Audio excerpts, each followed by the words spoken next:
보시면 뭐 사내 적립이 있고 사외 적립이 있는데 여기에서 사자는 회사예요, 회사. 그러니까 자, 회사니까 우리가 사내 적립은 뭐냐면 여러분들 사내는 회사 내부에 적립한다 그 뜻이죠. 굳이 해석을 하면 그게 아니에요. 여러분 사내에 적립한다라는 건 그 옛날에 퇴직금 주는 거라고 생각하시면 돼요.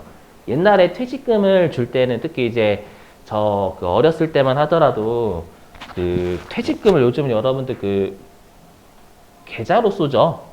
근데 저 어렸을 때는 그 아버지께서 봉투로 받아오셔가지고 어머니께 주셨거든요. 그 봉투에 돈 들어있으면 이게 왠지 그 되게 아껴 쓰게 돼요. 뭔가 그게 좀 뭔가 있어. 뭔가 이렇게 딱 봉투로 받으면 뭔가가 딱 이렇게 있는데 퇴직금을 받으실 때도 퇴직금을 회사가 직접 주는 거예요. 근데 회사가 내부에 쌓아놓진 않죠. 퇴직금을요. 맞죠? 그래서 그냥 사내 적립은 말 그대로 회사가 그냥 퇴직금을 직접 자기 회사 내부에서 준다 이렇게 생각하시면 돼요. 알죠? 그래서 여기 보시면 요거예요. 우리가 법인이 임직원이 나중에 퇴사를 할 때 퇴직금을 직접 돈으로 주는 걸 우리가 사내 적립이라고 좀 부를게요, 여러분들. 알죠? 이게 옛날 퇴직금 제도라고 생각을 해주시면 되고요. 자, 그 다음에 여러분들이 배우셨던 건 이거죠. 우리가 퇴직연금제도 배우셨죠. 퇴직연금제도. 그래서 우리가 퇴직연금제도는 어떻게 돼 있냐면 이미 배우셨지만 우리가 그 임직원이 받을 퇴직금이 100원으로 추정이 된대요. 임직원이 퇴사를 한다면 그게 100원으로 추정이 되는데 실제로 여러분 법에서는 어떻게 돼 있냐면은 회사가 80% 이상만 적립을 해주면 돼요. 완벽하게 100%를 다 적립할 필요는 솔직히 없어요. 그래서 현실적으로 회사는 정말 대략 한 80% 정도만 외부의 금융기관에 적립을 합니다. 알죠? 그래서 법인이 외부의 금융기관에 우리가 예금을 하는 거죠. 법인이 우리가 종업원이 퇴사를 할 때 안정적으로 퇴직금을 보장받으려면 회사가 망하게 되면 퇴직금을 받을 수가 없잖아요. 없으니까 외부에 있는 금융기관에 퇴직금을 이제 내는 거죠. 그러면 나중에 이제 임직원이 퇴사한다라고 할 때도 우리가 회사가 망하더라도 그 퇴직금 80원은 외부의 금융기관에 있는 거잖아요. 그러면 안정적으로 퇴직금을 받을 수가 있는 거죠, 여러분들. 그죠? 그래서 실제로 임직원이 퇴사한다라고 하면 80원은 외부의 금융기관에서 퇴직금이 나가는 거고요. 나머지 20원은 회사가 멀쩡히 살아있다면 20%만큼은 일반적으로 회사가 직접 이제 임직원한테 준다라는 거예요. 알죠? 그래서 회사가 직접 임직원한테 주는 걸 내부 적립이라고 표현할게요. 알죠? 그리고 회사가 외부의 금융기관에 퇴직금을 적립을 하는 걸 그걸 이거 정말 적립하는 거 맞죠? 그걸 사회 적립이라고 할게요. 여기까지 되셨어요? 자, 그럼 넘어가고요. 자, 그러면 이제 여러분들이 알고 계실 게 뭐냐. 이미 배우셨던 거지만 확정급여형하고 확정기여형은 이미 배우셨죠? 그죠? 이미 배우셨는데 우리가 좀 설명을 좀 할게요. 자, 보시면 우리가 확정급여형 같은 경우에는 나중에 임직원이 퇴사할 때 추정되는 부채가 100원이란 얘기죠. 추계액은 부채입니다. 자, 부채가 100원이에요. 근데 우리가 확정급여형 같은 경우에는 법인이 회사의 퇴직금 전용 계좌에 넣는 거죠, 여러분들. 그죠? 회사의 퇴직금 전용 계좌에 넣는 거고 이걸 회사가 마음대로 쓸 수가 없어요. 그러면 우리가 회사의 퇴직금 전용 계좌에 넣는 건 퇴직금을 안 준 거죠. 왜냐하면 임직원 퇴직금 계좌에 넣어줘야 그게 퇴직금을 준 거잖아요. 그죠? 그래서 이건 지급한 게 아니라 예금한 컨셉이죠, 여러분들. 그래서 아마 여러분들이 얘를 자산으로 처리하고 계정 과목은 플레이 퇴직, 연금, 운용, 자산 이렇게 배우셨을 거예요. 그죠? 자, 그럼 우리가 이 퇴직연금제도 같은 경우에는 금융기관이 여러분들 굴리죠. 그거를 운용을 하죠. 그래서 운용을 해가지고 20원의 수익을 내면 법인의 퇴직금 전용 계좌에 120원이 들어가 있는 거고요. 근데 실제로 임직원이 퇴사할 때는 줘야 될 퇴직금이 아직 100원이 계속 존재하잖아요. 맞죠? 그래서 회사가 임직원한테는 퇴직금을 100원만 주면 되는 거고요. 이해되시겠어요? 근데 반대로 금융기관이 반대로 손실을 냈대. 운용 손실. 그럼 금융기관이 운용 손실을 내게 되잖아요. 운용 손실을 내게 되면은 그때는 회사의 퇴직금 전용계좌 잔고가 80원밖에 안 되죠. 80원밖에 안 되니까 이 100원을 맞춰주려면 새롭게 예금을 20원 해야죠, 여러분들. 그죠? 그래서 우리가 임직원이 퇴사하기 전까지는 금융기관 같은 경우에는 추계액이 계속 존재하는 거예요. 임직원이 퇴사하기 전까지는 실제로 임직원 퇴직금 계좌에 안 넣어줬잖아요, 여러분들. 맞죠? 그러다 보니까 임직원에 대한 추계액이 계속 존재하고요. 그럼 우리가 나중에 하겠지만 이 추계액이 존재하면 우리가 부채가 존재를 한다라는 거예요. 맞죠? 그럼 잘 들어보세요, 여러분들. 일단 앞으로 돌아와가지고. 자, 그러면 우리가 여러분들 정부는요. 들어보세요. 정부. 그럼 정부 입장에서는 이렇게 내부 적립을 좋아할까요? 아니면 외부 적립을 좋아할까요? 정부 입장에서는. 당연히 외부 적립을 좋아하죠. 왜 외부 적립을 좋아하느냐? 요 내부 적립은요. 회사가 특히 IMF 같은 거 터지면은 이제 회사가 망하는 거잖아요. 회사가 망하면 임직원이 퇴직금을 한 푼도 못 받아요. 그럼 한 푼도 못 받게 되면 길거리에 나앉거나 아니면은 내가 어떻게 되는 거예요? 길거리에 뭐 나앉거나 아니면 새로운 직장도 찾아봐야 되는데 새로운 직장 찾을 여력도 없잖아요. 돈도 없으니까. 맞죠? 그래서 우리가 내부 적립으로는 지금 현재는요. 세법에서는 지금 현재는요. 내부 적립으로는 부채를 하나도 인정을 안 해줘요. 근데 여러분들이 아마 이렇게 배우셨을 거예요. 들어보실게요. 자, 이제 회계로 갈게요. 회계로. 여기는 좀 어려운 게 회계세법을 자꾸 왔다 갔다 해야 되는데 좀 개정 과목이 달라서 그래요. 자, 해보면 근데 우리가 회사가 이러죠. 퇴직연금제도 아니에요. 회사가 임직원이 퇴사할 때 100원의 퇴직금을 줘야 될 것 같다고 추정을 한 거예요. 맞죠? 그리고 이 회사가 1기라고 가정해. 1기. 맞죠? 1기라고 가정하면 퇴직급여 충당부채가 없다라는 얘기죠, 여러분들.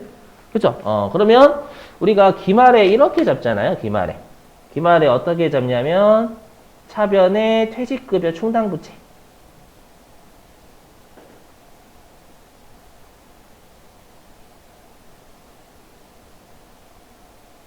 대과.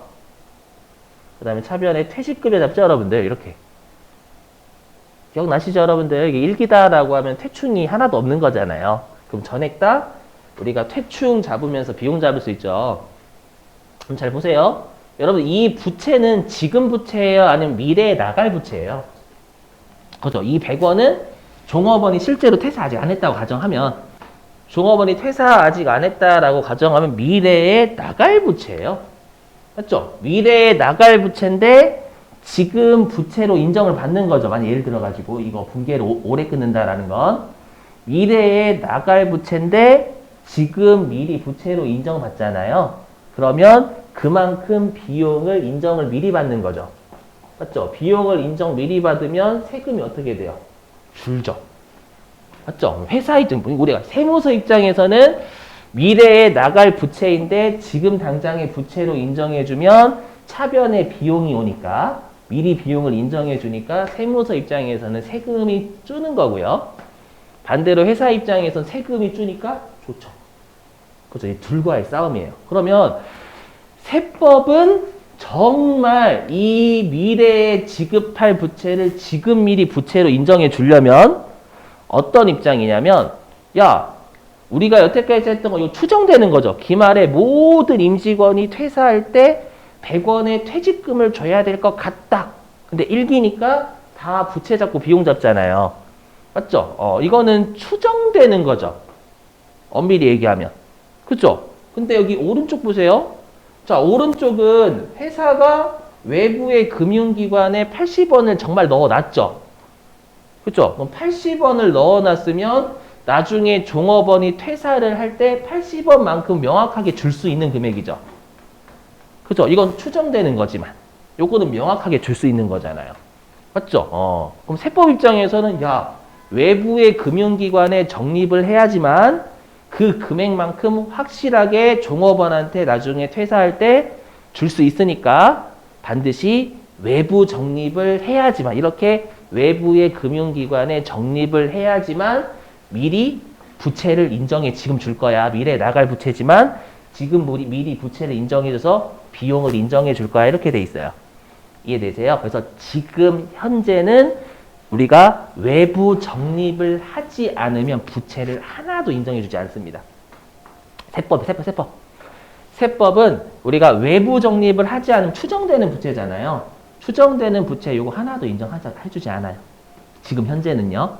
알죠? 지금 현재는 반드시 외부의 금융기관에 퇴직금이 있어야지만 그걸 미리 올해 연도의 부채로 인정을 해줍니다. 그럼 올해 연도의 부채로 인정받으면 회사는 비용 인정받으니까 좋은 거잖아요.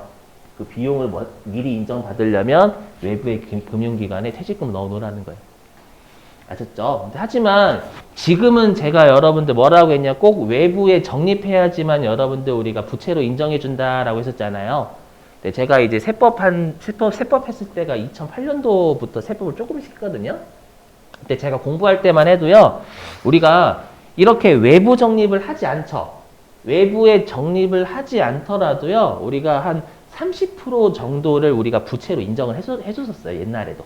그랬다가 계속 이제 정부 입장에서는 극단적으로 여러분들 우리가 이 퇴직연금 제도를 장려를 해야 될 거 아니에요. 근데 우리가 외부 적립을 하지 않아도 30%만큼 인정해주면 이렇게 외부의 금융기관이 잘 안 하려고 하겠죠. 맞죠? 그래서 계속 퍼센트를 줄였어요. 처음에는 30% 인정했다가 25% 인정했다가 20% 인정, 계속 5%씩 줄인 거예요. 내부 적립을, 그러니까 외부 적립을 하지 않아도 우리가 30%, 25%, 20% 이렇게 조금씩 줄여서 이제 인정을 해준 거예요. 이해되세요? 그래서 이제 이게 아마 2016년도일 거예요. 2016년도 이후부터는 외부 적립을 하지 않으면 부채를 하나도 인정을 해주지 않고요. 반드시 외부 적립을 해야지만 미래에 나갈 부채를 지금 미리 부채로 인정해줘서 비용을 인정해 주는 거예요. 알죠? 일단 이 배경 기본 개념은 좀 여러분들이 좀 외워주세요. 아셨죠? 일단 이게 좀 필요해. 계속 막 어려워요. 이게 좀 약간. 자, 다시. 자, 그래서 일단 확정 급여형 했고요. 자, 이제 기여형 할게요. 확정 기여형. 자, 우리가 확정 기여형 같은 경우에는 다른 점이 얘죠. 우리가 방금 했던 확정 급여형은 회사가 회사의 퇴직금 전용 계좌에 넣는 거잖아요.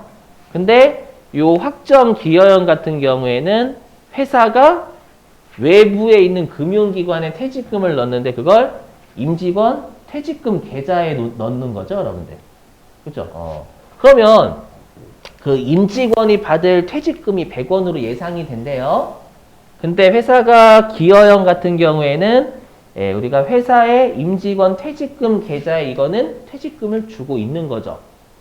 이건 주는 거예요. 단지 종업원이 퇴사하기 전까지는 뭐 우리가 특별한 뭐 암에 걸렸다거나 그런 사유가 있지 않는 이상 인출을 못할 뿐이지 회사는 퇴직금을 준 거죠. 임직원 퇴직금 계좌에 준 거니까. 이해되세요? 그래서 아마 이때는 여러분들이 퇴직 급여라고 해서 비용이라고 여러분 배우셨을 거예요. 동의되시겠어요? 요거? 그죠? 자, 그리고 이제 금융기관이 잘 굴려가지고 20원의 수익을 냈대요. 그럼 이제 임직원 퇴직금 계좌에 120원 들어가 있는 거잖아요. 그럼 나중에 임직원이 퇴사할 때 얼마 받아가요? 그렇죠. 자기 통장에 120원 있으니까 120원 받아갈 거 아니에요, 여러분들. 맞죠? 그럼 반대로 금융기관이 손실을 보면 개인의 퇴직금 계좌가 80원으로 줄죠. 줄면 나중에 80원밖에 못 받죠. 그죠? 그러면 우리가 회사 입장에서는 이렇게 개인의 퇴직금 계좌에 주는 거니까 임직원의 추계액은 없겠죠. 추정되는 부채는 없어요. 왜냐면 계속 주고 있기 때문에 추정되는 부채가 어디 있습니까? 맞죠? 그럼 추계액이 없다라는 건 우리가 세법에서는 이걸 충당금이다. 우리가 회계에서 충당 부채라고 배운 걸 세법에서는 충당금이라고 하거든요. 그럼 충당금을 인정하지 않아요. 맞죠? 근데 우리가 지금 하는 파트는 부채거든요. 부채니까 예, 우리가 확정 기여형 같은 경우에는 우리가 이쪽에선 안 나옵니다. 알죠? 부채를 미래에 나갈 부채인데 그걸 우리가 지금 부채 받으면 미리 비용 인정 받는 거잖아요. 그럼 부채를 인정해 주는 건 여기 있는 급여형입니다. 급여형. 알죠? 그래서 앞으로 여러분들이 우리 실기에 입력하실 때에는 절대 기여형에 입력하시는 거 아닙니다요. 여기는 부채 쪽이니까요. 알죠? 기여형은 부채가 회사가 없어요. 퇴직금 계속 임직원한테 퇴직금 계좌에 주고 있는 거니까. 아셨죠? 이걸 좀 받아들여 주셔야 돼요, 여러분들. 아셨죠? 한번 갈게요. 자, 그리고 이제 여기 추계액의 개념 보시죠. 자, 이거는 좀 외워주셔야 돼요, 여러분들. 반드시 좀 암기 좀 해주세요. 이 추계액을 입력하는 난이 있어요. 근데 그렇게 어렵진 않아요. 어렵지 않다라는 게 뭐냐면 개념 자체는 짜증나는데 시험에서는 쉬워요. 해볼게요. 자, 우리가 추계액이다라는 건 기말의 회사의 부채 잔액이라고 했죠, 여러분들. 그러면 이제 10장하고 11장에서 진짜 중요한 게 뭐냐면 부채는 여러분들 누적이에요, 단기 개념이에요. 부채, 자산 부채, 자본은. 단기가 누적이죠. 자산 부채, 재무상태표 계정 누적이잖아요. 2월 되니까. 그 다음에 수익 비용은 단기 개념이에요, 단기 개념. 네, 빨리 이제 요거 개념 이제 쓰셔야 이제 10장, 11장이 좀 덜 헷갈립니다, 여러분들. 그래서 여기 추계액은 연도말 회사의 부채 잔액이에요. 근데 중요한 게 뭐냐면 우리가 하는 10장 또는 11장은요. 부채 같은 걸 구하는 게 아니라 올해에 비용될 금액이 얼마인지를 구하는 겁니다. 알죠? 그러니까 한번 예를 들어 볼게요. 예를 들어 보면 자, 내가 전기말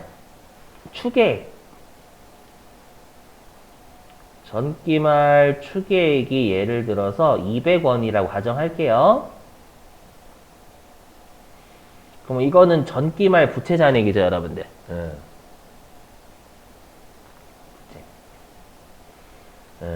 그리고 단기말 추계액이 500원이래요.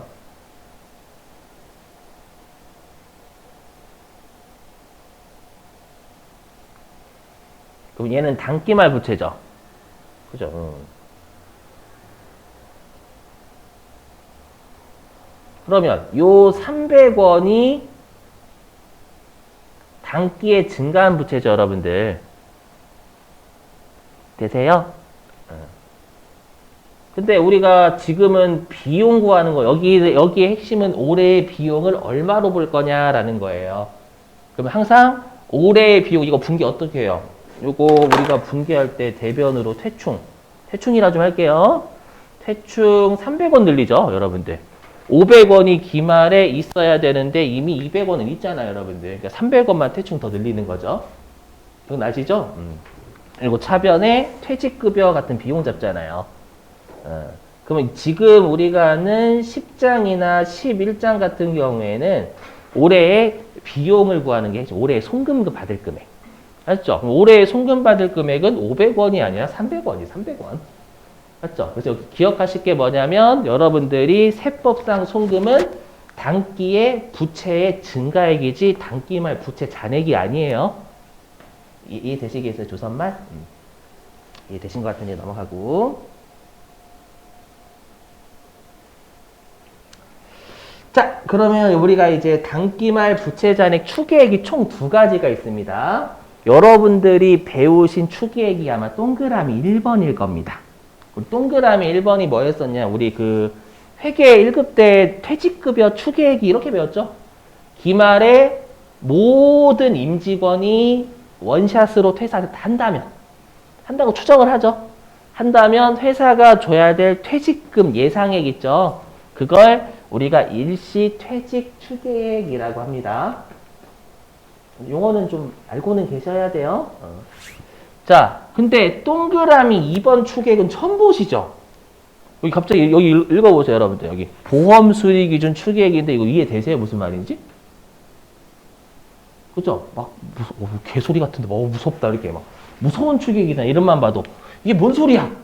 맞죠? 그래서 우리 시험은 다행히 이 뭔진 몰라도 보험 수리 기준 추계액 있잖아요. 우리가 이제 배우시는 회계 기준이 전산 세무 회계는 일반 기업 회계 기준이라고 해가지고 그 상장되지 않은 우리나라 기업들이 우리나라 기준 쓰는 거예요.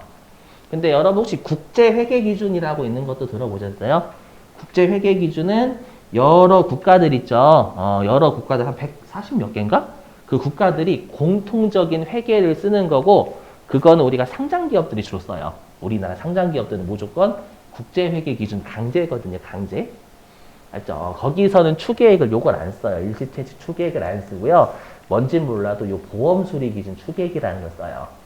알죠? 그래서 요거에 대한 건 자세한 건 회계사나 세무사 시험을 혹시라도 보신다면 그때 배우시는 거예요. 얘는. 알죠? 그럼 우린 다행히 어떻게 하냐? 여러분이 시험에 이렇게 해주면 근로자 퇴직급여 보장법에 따른 추계액 이렇게 해줘요. 일반적으로요. 여기 근로자 퇴직급여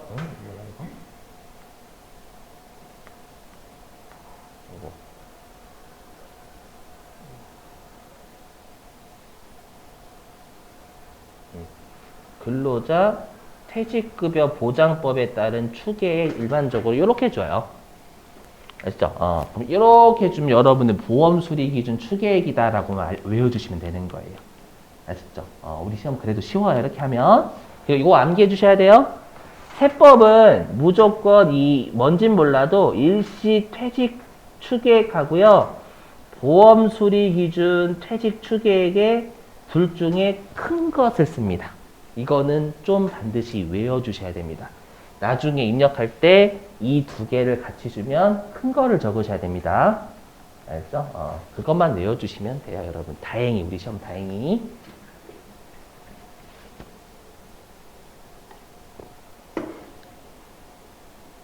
맥스다라는 거 기억 좀 해주시고.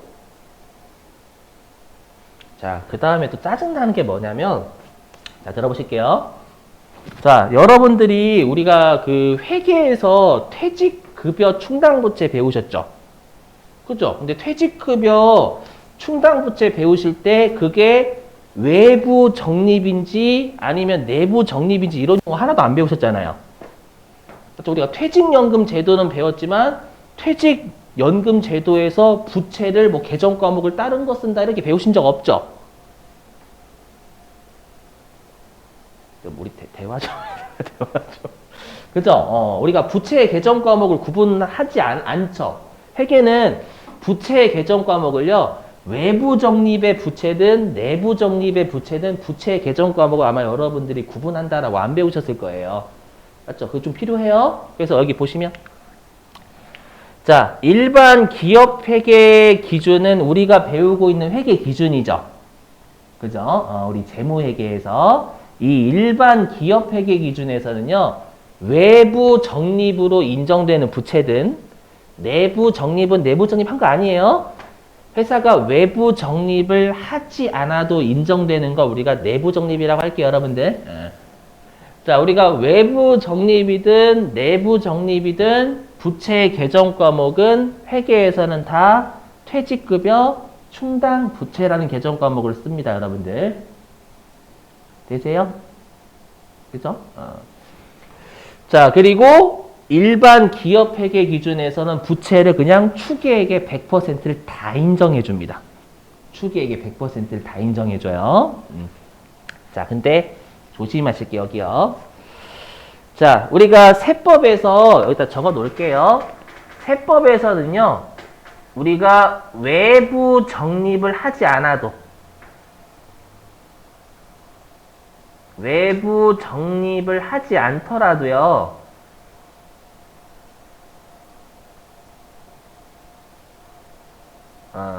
인정해 주는 부채 있죠. 인정해 주는 부채를 퇴직급여 충당금이라고 불러요. 아우, 짜증나게 갑자기 막. 소름 돋죠? 죄송한데 외워주셔야 돼요. 이 두 개를 별도로 배워요. 아시죠? 죄송하지만. 그래서 우리가 퇴직급여 충당금이라는 부채는 세법상 개정 과목입니다. 이건 외부 적립을 하지 않아도 세법에서 인정하는 부채예요. 아까 설명드렸죠? 이거 이제 2016년도 이후에는 이 부채는 인정 하나도 안 해줘요. 세법에서는. 아시죠? 외워주시고 이걸 제가 줄여서 퇴충이라고 좀 할게요. 퇴충. 퇴충이라고 할게요. 표정이 많이 안 좋으신데 세무 1급이면 이 정도 받아들이셔야죠, 여러분들. 그죠?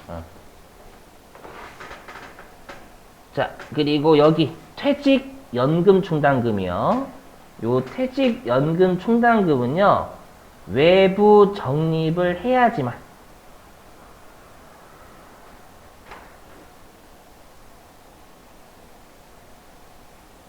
네, 세법에서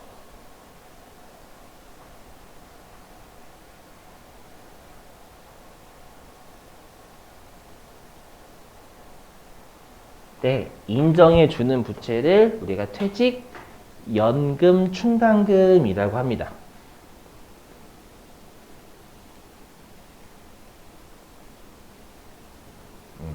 이건 제가 앞으로 좀 줄여서 연충이라고 좀 할게요.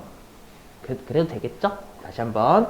우리가 외부 적립을 하지 않아도 세법에서 인정해 주는 부채를 퇴충이라고 할 거고요. 됐죠? 그 다음에 외부 적립을 반드시 해야지만 세법에서 인정해 주는 부채를 연충이라고 좀 할게요. 됐죠? 그러면 여러분들 이 둘 중에 뭐가 중요할까요? 지금은 우리 시험에서요. 퇴충이 중요할까요? 연충이 중요할까요? 연충이 훨씬 중요해요. 왜냐하면 지금은 외부 적립을 반드시 해야지만 우리가 부채로 인정을 해주거든요. 그렇죠? 외부 적립하지 않으면 부채로 최근엔 하나도 인정 안 해줘요. 그래서 요 퇴충이 중요성이 좀 많이 떨어졌어요. 알죠? 대신에 이 연충이라는 걸 이해하시려면 퇴충이 좀 필요해요. 아시죠? 그렇기 때문에 제가 어떻게 수업을 진행할 거냐면은 이 연충이 중요해서 연충 꼼꼼하게 할 거지만 퇴충은 이 연충을 이해하기 위한 거라든지 이 연충에 필요한 퇴충만 잡고 나머지는 안 할게요, 여러분들. 그렇게 수업을 진행을 하는 게 제일 나았어요, 제가 해보니까. 아셨죠? 퇴충은 진짜 안 나와. 84회 이후로 안 나왔어요. 한 번도 안 나와요. 워낙 중요성이 떨어져가지고 이제. 아셨죠? 그래서 연충에 필요한 놈만 퇴충을 할 거예요. 알죠? 자, 그러면 이제 뭘 할 거냐면 이제는 우리가 이제 진도를